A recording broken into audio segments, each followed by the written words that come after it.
Here we have Josh Bleggi. He's a product manager at eLearning Brothers. He's over our subscription content products, and he has a diverse background from user experience, marketing, and instructional design.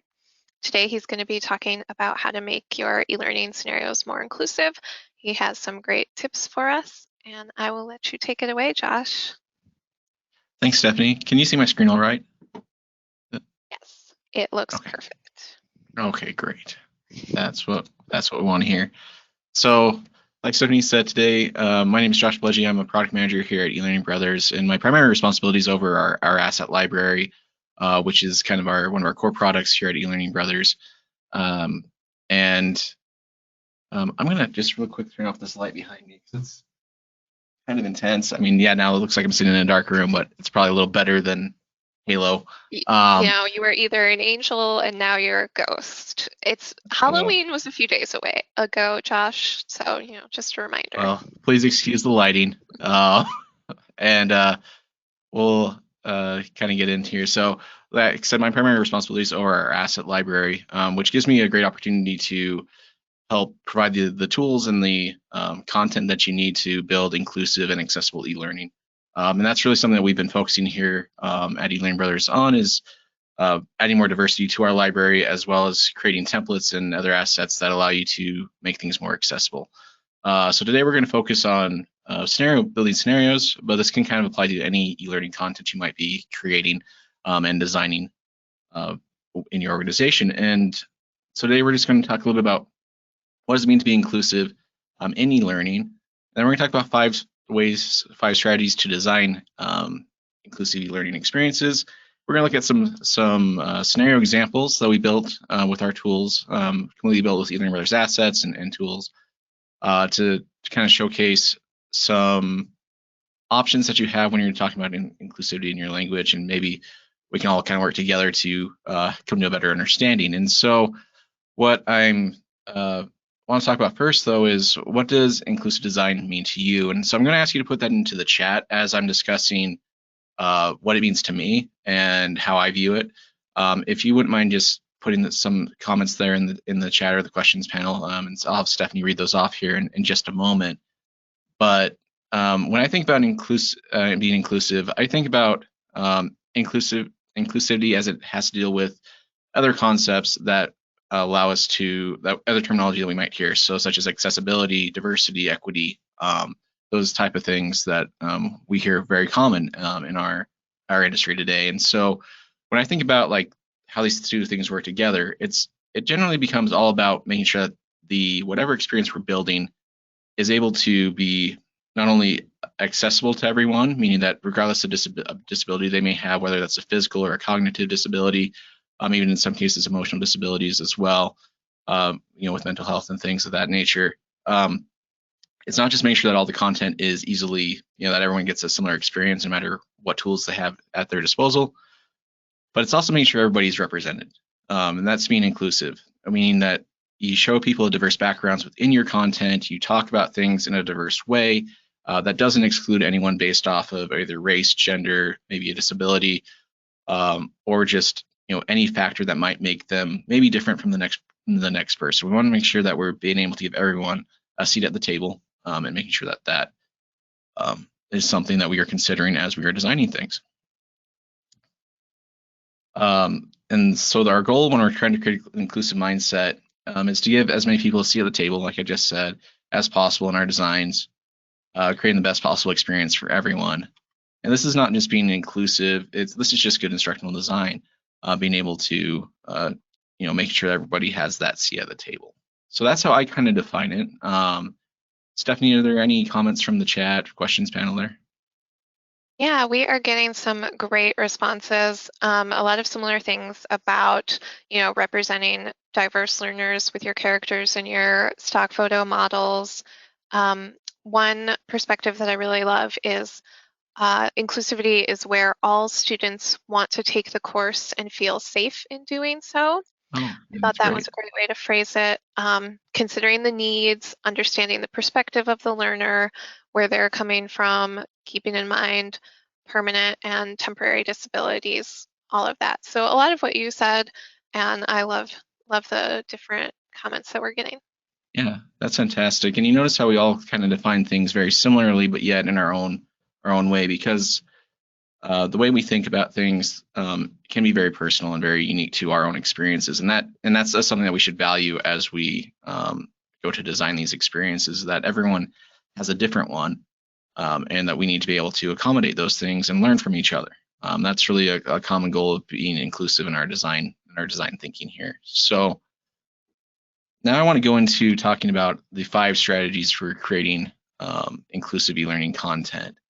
And so these are just 5 things that I've thought of that help be more inclusive in our design thinking. There's probably more than this, but this is just getting us a good starting point, because I think the one thing that I want to get across is that this whole idea of being inclusive and diverse in our representation within our learning, it is a road. It's not a destination. Like we're all at different spots on this road where we're trying to be more inclusive, trying to be more diverse in our thinking, and sometimes it's a challenge based off of maybe our organization or our own personal biases, things of that nature. But I think most everyone on this call would agree that they're working on becoming more represented, building content that's more representative of their organization. And that's really, at the end of the day, that's a key takeaway for today, as we are all working to do our best to make sure that we can represent as many people as possible within our content. And so without further ado, let's get into these 5 strategies here. So first, stamp out bias in your writing. So for learning to be effective, and it has to be understood. To understand, learners have to be engaged. To be engaged, learners have to feel included. They want to be seen. They want to be able to see themselves in the writing that we use, the words that we use. They don't want to feel like they're excluded. So like a common thing that happens is we might refer to all bosses or supervisors as male, when there is a female, someone that's in a supervisory role that's a female, and they're seeing the training and it's always saying, well, he, they, like some way saying that, it's just men that are in these positions. That tends to exclude. And we want to make sure that we don't use those kind of, those terminologies in that way. We want to make sure that we are being inclusive in that language. So actually the word they, to me, makes more sense in our writing than using either he or she when we're talking about someone, because that way it's neutral and it doesn't skew one way or the other. But if we are going to talk about people, we want to make sure that we're representing that pretty equally. So if you're using one example that is a male in a supervisory role, do another that is a female in that same position. And if it's just a person that is of Caucasian origin that we're using as an example, we want to use somebody from another diverse background as well, whether that be an African American, a Native American, Hispanic, whatever we want to throw in there, whatever represents your organization in that way. We want to make sure that we are showing diverse examples and not just keeping everything. I think the terminology that has been used in like the entertainment industry is whitewashed and things. We don't want to necessarily do that or make sure it's just one gender. We want to be able to show representation across the board there. The second strategy that I have for you is take a stand for inclusion. So coach your team and customers to recognize and call out potential issues. Encourage them to reach out to internal experts for support. So number one, watch yourself and make sure that you're looking at for your own biases, but also encourage your team to do that. So like it's kind of the whole concept of, if you see something, say something. If you're noticing something that is not inclusive in the way that you're doing whatever you're doing, whether that's some of your examples in your writing, or if that's just the way that you're treating others, you want people to call you out on that stuff and be humble enough to take that feedback and move forward and make changes. That's really the only way that we're going to improve, is if people start pointing it out to us, and then we can make course corrections as we go. And I think the other thing about this is make sure that this is done in respect, not in aggression, because as I've worked in this industry and like put out releases of different assets to try to be more inclusive, we kind of get both sides of the coin. We get people that are really excited for our release, and we get people where it's just not good enough. And a lot of times those ones come across as very aggressive to us. And that's something that we do try to be mindful of. We do try to make sure that we are including everyone, but it's easier to be understood and to make those course corrections if we're coming at it from a sign of respect, not necessarily someone coming and attacking us thinking that because we made maybe one small misstep, we are we are skewing our opinion in one direction or another. We want to make sure that we just approach it from a way of saying, hey, I noticed you did, I noticed this, and this isn't, really quite right because of X, Y, and Z. You may want to watch that for next time, something in that respect. So that way we're using respectful language with people as we're pointing these things out, because we're all trying to do our best. And we want to make sure that we always at least have that assumption about people, is that they are trying to do their best. They're not trying to leave someone out or not be inclusive in it. But we do need to keep each other mindful of that and be willing to point that out when those things happen. Number 3 here is to make a business case for being inclusive and accessible in your design. And some organizations, they just care that the content maybe looks cool, or or does a certain thing branding wise or whatever. They're not really thinking maybe about being inclusive, but just think about the business case behind being inclusive. How attractive is it for new hires, especially in a day and age right now that we're going through, where people have options of where they can be employed. I mean, I don't know exactly what it's like out in your communities, but right now here where I'm at in Utah, there's plenty of opportunity for jobs. There's plenty of people hiring, looking for new talent. That people have options, and people are looking for that option that best fits them. And a lot of people are looking for inclusivity and diversity within their workplace. And so that alone kind of can be an attractive business argument for making your content more inclusive, is you want to be able to show that to prospective, new employees, plus also, potentially if you're trying to impress investors, that's diversity goes a long way to do that as well. But it just makes good business sense to include everyone, and you just want to be able to make that business case as best as you can within your organization, that there's, maybe dollars and cents wise, it might be a little bit more expensive to make things more accessible and more diverse, but the investment that you put into it, the return you get out of that is greatly outmeasures any investment you might put into it, even just from a perception wise. Number 4, collaborate to overcome personal biases. This kind of goes back to what I think point number 3 here, or point number 2, is we want to work together. This is all about moving together. Like inclusion and diversity and accessibility is all about bringing everyone together and making sure that they are all, having the same experience, but also being able to feel represented there. And so we want to make sure that, as we're building our teams, as we're working on different projects, that we are bringing in people from a diverse background. So you don't want to just have all men or all women on the same team. You want to bring in, people of different genders. You don't want to just bring in, maybe senior management. You want to bring in the lower level of people, that are like entry level, that are coming in to kind of collaborate with you. You don't want to just bring in, people that, come from the same, socioeconomical background or same racial background. You want to be able to make sure that that's all meshed together, because the more you work with people of diverse backgrounds, the less and less you have a bias towards those people, or bias towards people that think or act differently than you. You start to understand each other and then be able to collaborate better with each other, which just helps you with your mindset overall. And in reality, that's really what this is all about, is coming to a mindset where we are treating everybody and representing everybody equally.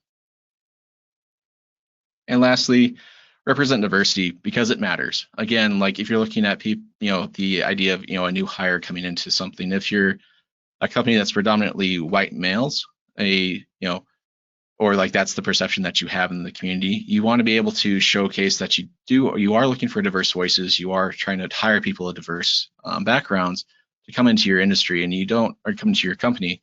And you also just want to be able to represent that, no, you're not just hiring one type of person, you're hiring everyone, you're working with everyone, you appreciate everyone's opinions, everyone's diverse backgrounds, and you want to be able to showcase that. And as you kind of seen throughout this presentation so far, these cutout characters that I'm showing, I'm trying to be as diverse as I possibly can with them, showing a sampling of both men and women of different backgrounds, with different capabilities, with their different maybe disabilities there that they're showing. And that's been done out of complete intent. I mean, that's number one, just because of the nature of this presentation, but I would honestly do that otherwise as well, because to me that diversity matters. That showing that we respect and appreciate everyone it goes a long way to make them feel included within their organization. They want to see people that look like them in these courses we may be creating, scenarios that we may be creating, and we want to be able to make sure that we are representing as many people as we possibly can within our content there.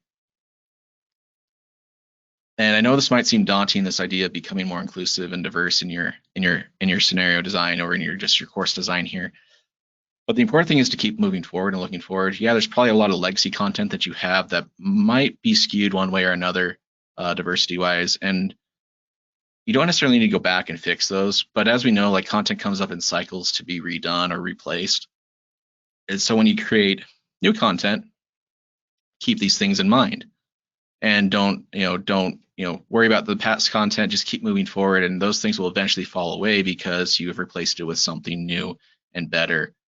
Because really, what we're trying to do is change our culture through better design. We want to make sure that we as an L&D department are being showing leadership in making our organization more diverse and more inclusive.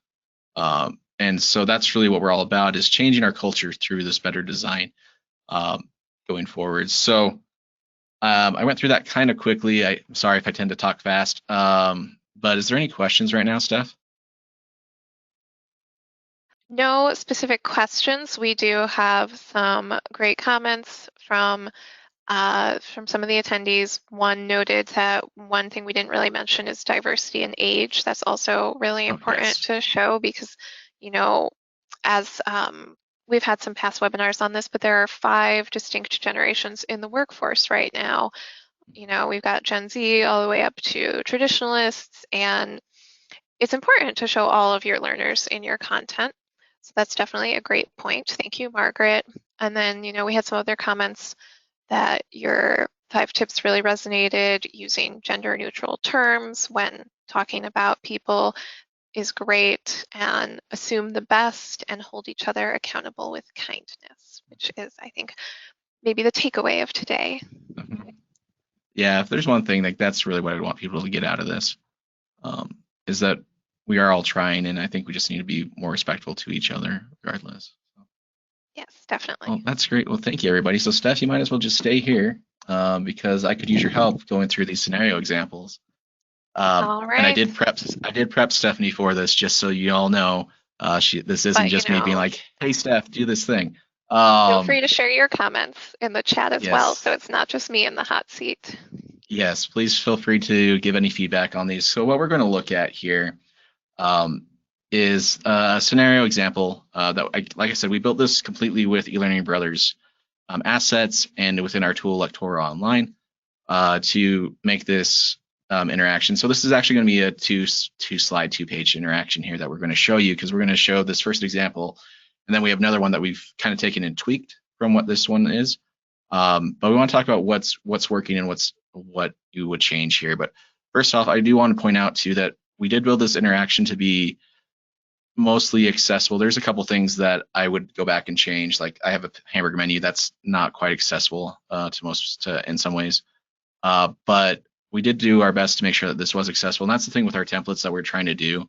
Our product owner over that particular product line has asked that I mentioned that we are working to make sure that all our templates do meet a very high standard of accessibility. Some of our older ones don't necessarily meet that right now. They are going back to make changes to some of our older templates to bring them up to our current standards of building accessible content. So if you're having difficulty building accessible content, we can help with that. And we have templates and tools to help you do that. And so I just encourage you to reach out and talk to one of our sales representatives about that, see how we can help out there too. But let's go through this interaction here, and let's talk about what's worked and what you would change. This is all people just saying what's the benefits of them having a mentor. So we're going to click on our first gentleman here, whose name is Steve. And Steve's saying, my mentor provides expert advice and guidance. He makes sure I keep my eyes on the prize and don't let outside distractions derail my career. So what's working about this one? Steph, what do you think's working here? Definitely, Steve has a very positive impression of his mentor. It sounds like his mentor is effectively helping him with his career. Can I say the things that I don't like about it now? Yeah, go ahead. Yeah, go All ahead and right. do that. So from my perspective, definitely not a lot of work-life balance going on here. Steve, not letting outside distractions derail my career is kind of a negative perspective on perhaps his outside life. And Hmm. then going back to one of the tips earlier about using gender neutral language, why do we assume that Steve's mentor is a man? It could be a woman. It could be Right. someone who has different pronouns that they use. So I think we could work on it. Yeah, And I think we everyone, could. feel free to put your thoughts in the chat as well. Any thoughts on this one from the audience? I think the audience is so stunned by my great feedback that they don't feel the need to share any. Well, we'll keep going then. Yeah, So there's we're going more to talk about opportunities, guys. yeah. So we're going to talk about Kylie here. She's saying my mentor keeps me focused. He isn't afraid to tell it like it is, even when I'm doing something wrong. So what's working with this one? All right. Is I mean, anything working? it's great that, the mentor is providing constructive criticism and feedback. Once again, the mentor is a man. I think they Okay. really need to diversify their mentors at this organization. Oh, we have some comments that the center aligned paragraph would probably be easier to read if it were left aligned. Okay. That's an Fair. interesting Yeah. comment. I hadn't noticed that, so thank you. Yeah. I agree with you. I think yeah, that would be easier to read. Okay, we'll go back and fix this after the call here. Okay. Um, yeah, I agree. I think there's not really diversity in how these two have played out so far as who the mentor is. I think I don't like the phraseology when I'm doing something wrong, especially as it's coming from a man telling a woman she's doing something wrong, because that kind of gets into some really negative stereotypes as well there. Again, I operate personally to do something that everyone's trying their best. And usually, if you're doing something wrong, it's usually because you have the perception you're doing something wrong, and you really just need correction and whatnot. But you need to go seek that out. But I, yeah, there's a lot of things about this particular one that I actually don't particularly like. From Yeah, we're whenever getting a describing comment perspective. that the tell it like it is phrase is a little bit of a red flag that can Okay. come across pretty negatively. Yeah. Okay. So we're going to go on to the next one here. This is Stanley. He says, I always want to hear about my mentor's past experiences so I don't make the same mistakes. He knows what it takes to get ahead. So what's working about this one?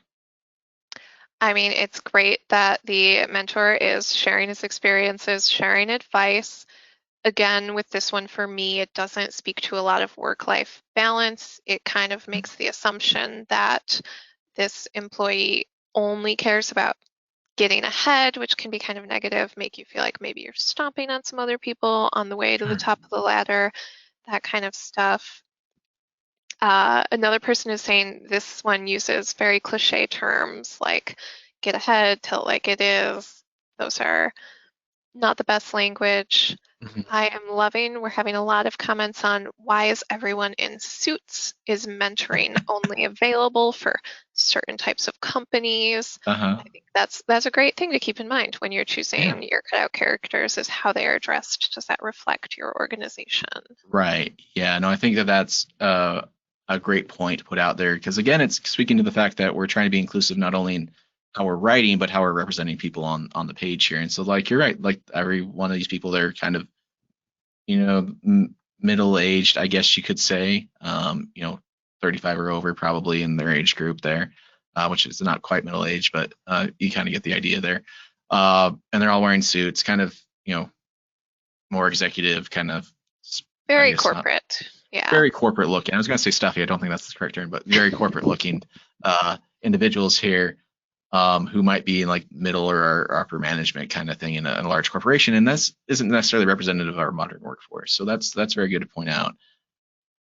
So now we're going to take a look at the kind of reworked interaction that we did. Again, I don't think that this is necessarily perfect. I'm not saying that by changing these few things that we did here that you're all the way there. I think these are kind of a step forward, I hope. But I think there's still improvement that can be made. So feel free to give any sort of feedback you want here.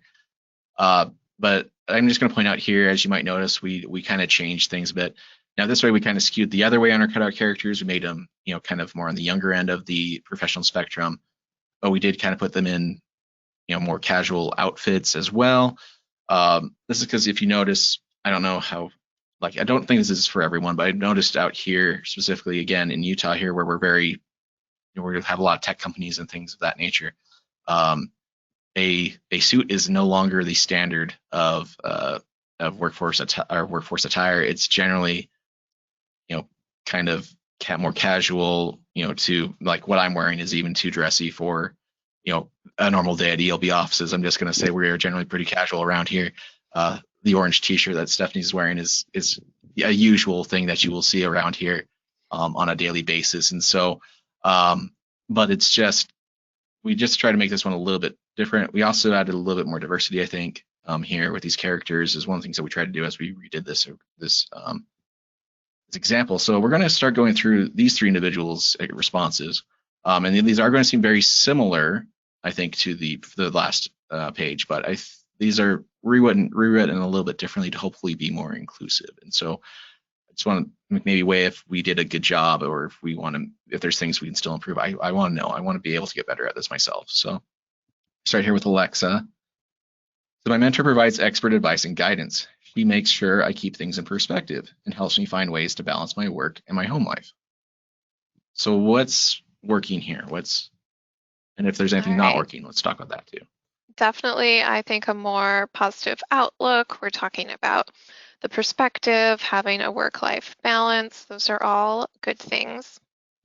We're getting lots of comments in the chat that we've kind of swung to the opposite end of the spectrum now. We only have young people, which implies that only young people need a mentor. So maybe for a future example of this, we would mix up the ages a little bit more, because everyone is always learning. Everybody can always find someone to look up to and help them advance.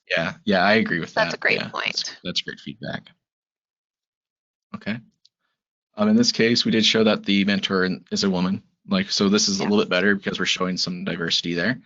Let's go to this middle example here with Kai. My mentor keeps me focused. They aren't afraid to tell it like it is, and even when I feel I'm doing something wrong. Yeah. So what's a really small tweak from the past one, but we've changed the phrasing here a little bit. The other one is even when I do something wrong. This is even when I feel like I'm doing something wrong. So I like that it is kind of recognizing the mentee's feelings and their perspectives, and the mentor is sounds a little more open. I also like that we used a gender neutral pronoun in this one. So that makes it a little, broader, more inclusive to everybody.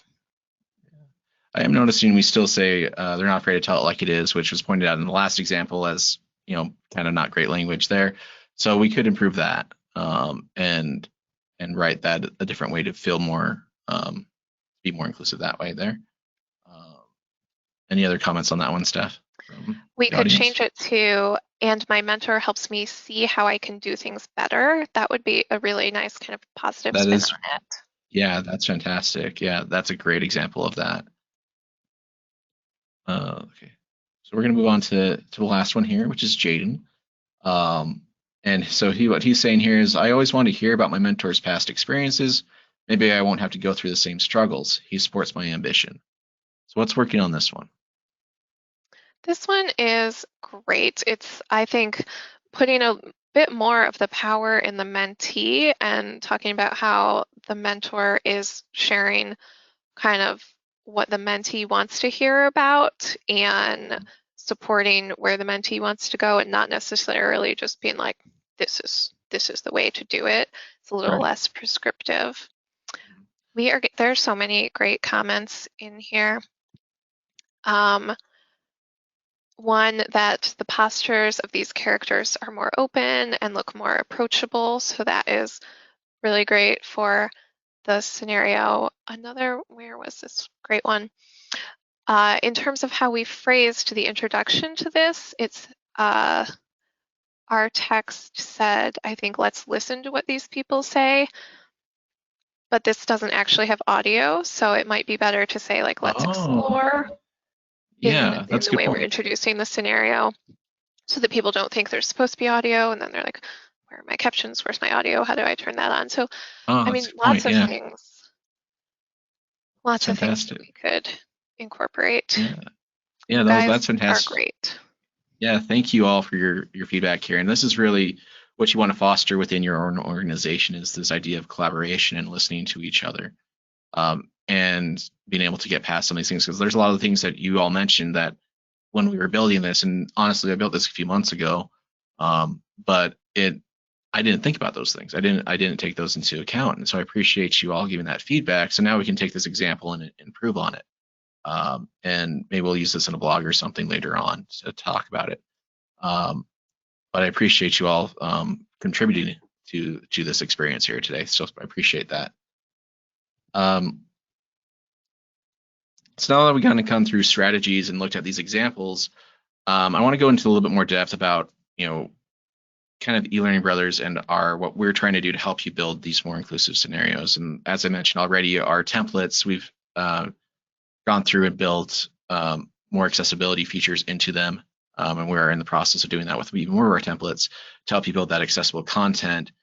But that that helps you with one aspect of being inclusive to people, but we want to be able to help you across the board in your training. And so one of the ways that we're making efforts to do that is through our cutout character library. Now, as you saw in that last example, we had a variety of different characters that we have available, and those ones on that first interaction were from have been in our library for quite some time. The ones on the second interaction, the reason why they were kind of all young is there was kind of an ulterior motive. I apologize for bearing the lead there, but that's because they were all part of a recent cutout character release we had this past summer, where we as we've gotten feedback from the community and our user groups, is everyone's trying to look for more diversity in their characters, and so we went out and sought out models that were more diverse and fit things that we didn't have before in our library. And so we were able to come out with this release this past summer of these 5 new cutout characters, and you can find these in our library now. And you see just different diversity of genders, racial backgrounds, things of that nature. We wanted to make sure to be inclusive in that way. Here, there's also different, she's in more of a business attire, he's more casual. We wanted to make sure to represent as best we could across these library, and we're going to continue to do that. And then our most recent release that we put out is a different type of diversity here, because obviously gender-wise, these gentlemen aren't diverse. Race-wise, they're not diverse. We understand that, and we know that may rub some people the wrong way because we're talking about inclusivity, but yet we're using all white men as the example. But inclusivity and diversity goes beyond just gender, race, and those type of things. And age. We want to make sure that we are including people that have disabilities as well, because like today we're talking about accessibility, which focuses a lot around people that have different disabilities that have them have maybe difficulty doing certain things. We want to make sure that we are making sure that we are being sensitive to that and being able to move forward. And we want to be able to represent that in our cutout character library as well. So as you notice here, Liam has a congenital limb difference. He was born without part of his arm. Milo is Down syndrome. Henry is wheelchair bound, and Oliver here is kind of a little less obvious as to what his is. But if you look down near his belt line, you'll see that he has an insulin pump.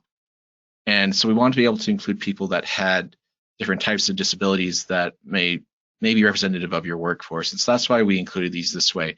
We are working to add more people with disabilities that are from different racial backgrounds and also male and more females as well. But this was what we felt was a good start to our release here.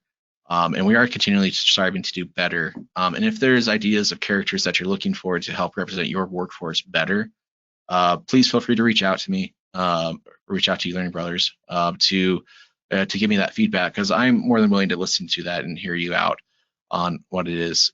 We've gotten a lot of feedback from a lot of people, and I really do appreciate that. From a product manager standpoint, we love it when we get audience feedback. And so feel free to send that our way, and we'll take it into advisement as we look for models for future releases, because this is not the end of our releases. Obviously, we are going to continue this.